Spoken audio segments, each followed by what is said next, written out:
క్రైస్తవ సోదరులందరూ కూడా క్రిస్మస్ శుభాకాంక్షలు. ప్రేమ, కరుణ, త్యాగము అన్ని కలయికలే జీవితమని మానవాళికి బోధించిన మహనీయుడు క్రీస్తు ప్రభు.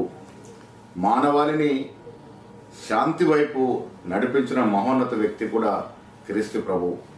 ఈనాడు సమాజంలో జరుగుతున్నటువంటి చెడునంతా విభేదించి మనమందరం కూడా శాంతి వైపు, క్రీస్తు ప్రభు చూపించిన మార్గం వైపు నడవాలని, తద్వారా ప్రపంచ శాంతిని మనం నెలకొల్పే విధంగా ప్రయత్నం చేయాలని మీ అందరికీ విన్నవిస్తూ, తెలంగాణ రాష్ట్రంలో కాంగ్రెస్ ప్రభుత్వం ఏర్పడిన తర్వాత ముఖ్యమంత్రి శ్రీ రేవంత్ రెడ్డి గారు, ఉప ముఖ్యమంత్రి బట్టి విక్రమార్క గారు, మంత్రివర్గ సభ్యులు, ఎమ్మెల్సీలు, ఎమ్మెల్యేలు, ఎంపీలు అందరూ కూడా క్రైస్తవుల యొక్క అభ్యున్నతి కోసం పాటుపడుతూ ఉన్నారు.